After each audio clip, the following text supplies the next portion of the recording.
Hello and welcome back. So today I want to answer the classical question. Why am I an antinatalist? Obviously, there are several answers to this question as there are many good arguments for seeing birth as a harm. For me it is important because it prevents unnecessary suffering. However, I regularly encounter a lot of people telling me that antinatalism is a waste of time as we are highly future-oriented entities and consequently we need children. Indeed, the ability to plan the future gave us the cutting edge over the animals and brought us to the top of the evolutionary hierarchy. Yet I want to clarify that the ability to think in a clear and unbiased way is a relatively new phenomenon for the crowd. Of course, there have been ancient thinkers millennials ago, but let's not forget, these were individuals, not some big movements. Thinking clearly was never the sport of the masses. It is something radically different to plan for the next year than to reason about ethical questions. These two functions of the mind are worlds apart.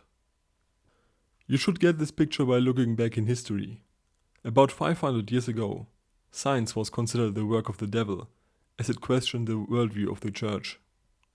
Copernicus, Galilei and Kepler were threatened with death penalty, forcing them to revise their scientific studies. So you already see that most of the human history, the intellect, was in a very raw stage. And the church was not the only institution running on fallacies. The World Health Organization, for instance, viewed homosexuality as a mental illness until 1977, and several medical universities even tried to find a cure for this so-called disease. Even reputable institutions are often incompetent to make reasonable judgments, for they are also involved in the process. About 40 years ago, you were considered a sick person just for liking the same sex. The same phenomenon applies to antinatalists in this day and age. The same people who condemned homosexuality a few decades ago are now saying that antinatalism is wrong. Absolutely convincing, isn't it? You can also take a glance on the women's rights movement. The history is pretty dismal in this regard for up until the last century. In Germany, for instance, women were second-class citizens until 1958.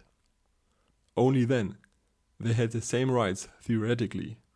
And I do not even want to start with slaves and ethnic minorities. People refuse to see their own brothers and sisters as equal, not to mention as human. The trend is still boiling in many parts of the earth.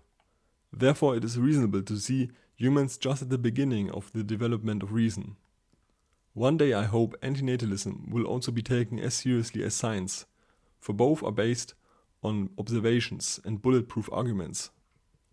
I do not suffer the illusion that one day everyone will get this reasonable and stop procreating, but as time will show, more and more people will get to this conclusion. A few decades ago, there were certainly less people who even thought about the moral consequences of giving birth. Through the internet, this idea will spread and slowly become an integral part in the most important decision. I have already achieved something worthwhile. If I could convince just one person of antinatalism, one sentient being less will be thrown into this existence and the reproduction tree of suffering and death will stop. At least one branch from it. By the way, it isn't called bloodline for no reason. Even if people are not convinced by this philosophy, they will at the minimum think more carefully about procreation and less children will be born willy-nilly, as it is sadly quite often the case.